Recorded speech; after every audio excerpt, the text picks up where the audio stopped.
Hello guys, welcome to our channel be engage. ఇవాళ అయితే చాలా లేట్ అయిపోయింది రివ్యూకి అయితే. పొద్దున్న నుంచి ఫుల్ వర్షం పడుతుంది, మా దగ్గర కరెంట్ లేదు. పొద్దున్నే 2 షోస్ బ్యాక్ టు బ్యాక్ చూశాను, కూలీ అండ్ వాట్ టూ. ఇప్పుడు మనం కూలీ రివ్యూ అయితే వచ్చేద్దాం. అందరూ సోషల్ మీడియాలో అయితే చాలా నెగిటివ్ పబ్లిసిటీ చేస్తున్నారు. ఎందుకో నాకైతే చాలా బాగా నచ్చింది కూలీ మూవీ అయితే. ఎందుకు పబ్లిసిటీ చేస్తున్నారు, నెగిటివ్ పబ్లిసిటీ ఎందుకు చేస్తున్నారు నాకైతే అర్థమే కావట్లేదు. చూడొచ్చు, సినిమా అంత వరస్ట్గా అయితే ఏం లేదు. ఎలివేషన్ సీన్స్ లేవా, ఏం లేవు, అన్నీ ఉన్నాయి, చూడొచ్చు. ఎందుకు అంత డిగ్రేడ్ చేస్తున్న మూవీని అయితే నాకు అర్థం కావట్లేదు.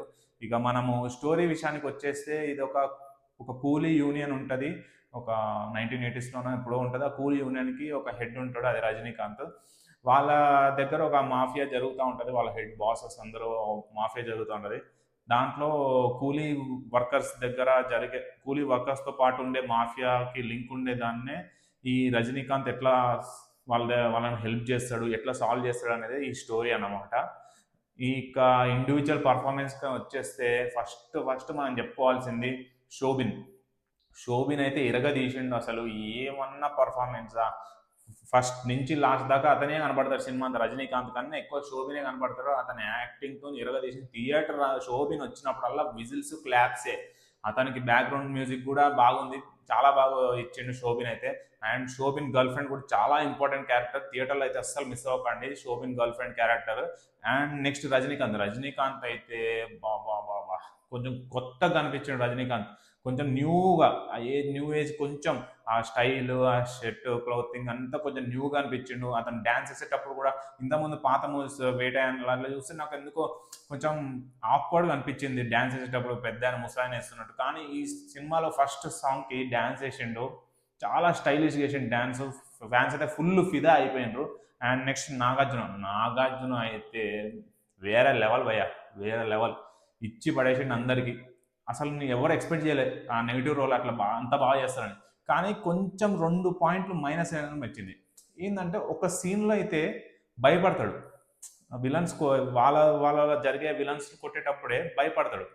వాళ్ళ డాడీ లాగా చాలా పవర్ఫుల్ ఉందామని అనుకుంటాడు, కానీ ఎందుకు ఉండలేడు. అండ్ లాస్ట్లో రజనీకాంత్ నాగార్జున ఫైట్ జరిగేది కూడా చాలా సింపుల్గా అయిపోతుంది. అది ఒకటే నాకు నచ్చలేదు, ఆ 2 పాయింట్స్ నాగార్జున దగ్గర నుంచి. And next Shruti Haasan. శృతి హాసన్ ఈ రోల్కి చాలా యాక్ట్. ఎందుకంటే తను ఇచ్చిన క్యారెక్టర్ ఎవ్వరు చేయలేరు భయ, అంత బాగా చేసింది. మన సత్యరాజ్ కూతురులాగా చాలా ట్విస్ట్లు ఉన్నాయి దాంట్లో, మీరు చూడాలి, థియేటర్కి వెళ్ళి చూడాలి, ఓకేనా. నెక్స్ట్ ఉపేంద్ర వచ్చిండు భయ సెకండ్ హాఫ్లో. ఉన్న 15 నిమిషాలే కానీ ఉపేంద్ర వచ్చిన కాంచి ఒక లెవెల్కి వెళ్ళిపోయింది సినిమా. అసలు నేను ఎక్స్పెక్ట్ చేయలేదు ఉపేంద్రకి ఎంత పెద్ద రోల్ ఉంటుందని. ఉన్న 15 నిమిషాలే కానీ ఇచ్చి పడేసిండు ఉపేంద్రకి. And next Aamir Khan. చాలా డిసప్పాయింట్ భయ ఆమీర్ ఖాన్ విషయంలో. ఏదో నేను పెద్ద రోలెక్స్ లెవెల్ ఎంట్రీ ఉంటుంది, రోలెక్స్ మాదిరిగా ఉంటుందేమో అనుకున్నా. చాలా డిసప్పాయింట్ అయిపోయాను అమీర్ ఖాన్ విషయంలో అయితే. థియేటర్లో నవ్వుకుంటున్నాను అమీర్ ఖాన్ చూసి. అంటే అమీర్ ఖాన్ ఎంట్రీకి విజిలేస్తుండ్రు కానీ వాడు చేసిన విధానం కానీ నవ్వుకుంటున్నాను, ఏదో జోకా చేసిన. అట్లనే ఒక లాస్ట్లో ఒక సీన్ ఉంటుంది, అమీర్ ఖాన్, ఉపేంద్ర అండ్ రజనీకాంత్ ఇట్లా బీడీ ముగ్గురు ఒకటే చోట కాలుస్తారు. ఆ సీన్ హైలైట్ సినిమాకి హైలైట్. And next Sathyaraj. ఉన్న కాసేపే, కానీ సినిమా జరిగేదంతా అతని చుట్టే జరుగుతుంది. అతను ఒక మిషన్ కనుక్కుంటాడు, ఆ మిషన్ చుట్టే ఈ సినిమా అంతా జరుగుతుంది. మీకు ఇప్పటికే తెలిసిపోయి ఉంటుంది సోషల్ మీడియాలో ఏం మిషన్ ఏంది అనేది, నేనైతే చెప్పట్లేదు, మీ సినిమాకి వెళ్ళి చూడండి కంపల్సరీ. And next Anirudh. కాలు మొక్కొచ్చి అనిరుద్ది, అంత బాగా చేసిన అనిరుద్. మ్యూజిక్, బీజిఎంలో ఒక్కొక్కడికి ఒక్కొక్క బీజిఎం. కూలీ పవర్ హౌస్ రజనీకాంత్కి, ఐఎమ్ ద డేంజర్ నాగార్జునకి, ఇంకా ఉపేంద్ర ఎంట్రీ వచ్చినప్పుడైతే హైలైట్. ఉన్న బీజిఎంస్లో ఉపేంద్ర బీజిఎం హైలైట్. కొంచెం ఎట్లా మ్యూజిక్ వర్డ్స్తో వస్తా బీజిఎం, అది highlight music. And next Mounika song అందరు పూజ హెగ్డే కోసం కోరుతున్నాను అనుకుంటాం. దానిలో శోభిన్ ఇరగదీసిండు, చించి అవతల పడేసిండు శోభిన్ అయితే. ఎట్లా అంటే అతను మనకు చూపట్లే వీడియోస్, ఒక సాంగ్లో థియేటర్లో చూసే ఫిదా శోభిన్కి. ఈ సినిమా శోభినేగా.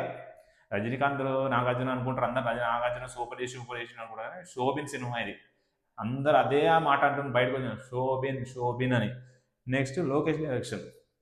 అందరూ ఎక్స్పెక్ట్ చేసిపోతున్నారు, ఇది విక్రమ్ లాగా ఉంటుంది, ఇది ఒక ఖైదీ లాగా ఉంటుంది, ఇది ఒక లియో లాగా ఉంటుంది, ఒక మాస్టర్ లాగా ఉంటుంది. ఒక్కొక్క సినిమా ఒక్కొక్క లాగా ఉంటుంది అంతే. దాన్ని దీంతో కంపేర్ చేసుకోవద్దు.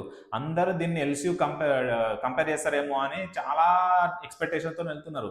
అసలు ఎక్స్‌పెక్టేషన్ ఏం పెట్టుకోకండి. నార్మల్‌గా ఎళ్ళండి సినిమాని ఎట్లా చూసి ఎళ్ళండి. వాళ్ళు ఆల్రెడీ ముందే చెప్పేసిండ్రు.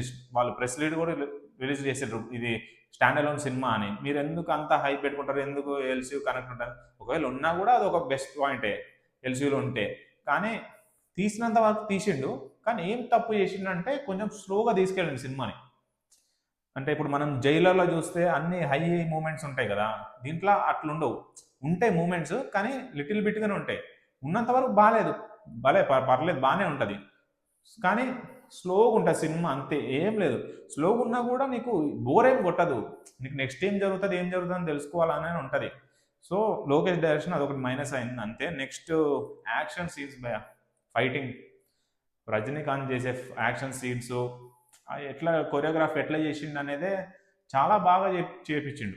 మన యాక్షన్ ఎవరు చేసిండ్రో కానీ రజనీకాంత్ చాలా బాగా చేపించిండు. ఇంతకుముందు చూస్తే రజనీకాంత్ కొంచెం ఇట్లా కొడితే వెళ్ళిపోవడం అట్లా. కానీ దీనిలో కొంచెం న్యాచురల్‌గా ఉన్నాయి. అండ్ కొరియోగ్రఫీ కూడా కొంచెం డిఫరెంట్‌గా ఉంది. అండ్ ఇంకా ఈ సినిమాలో ఇంకేముంది మనకి చాలా బాగా ట్రోల్ చేస్తుంది సినిమాని. అంతేం లేదు ట్రోల్ చేయనీకి సినిమా. ప్లెజెంట్ మైండ్‌తోని వెళ్ళండి. చూడండి బానే ఉంటది సినిమా. మన బిఎంకేజ్ రేటింగ్ వచ్చేసి 3/5.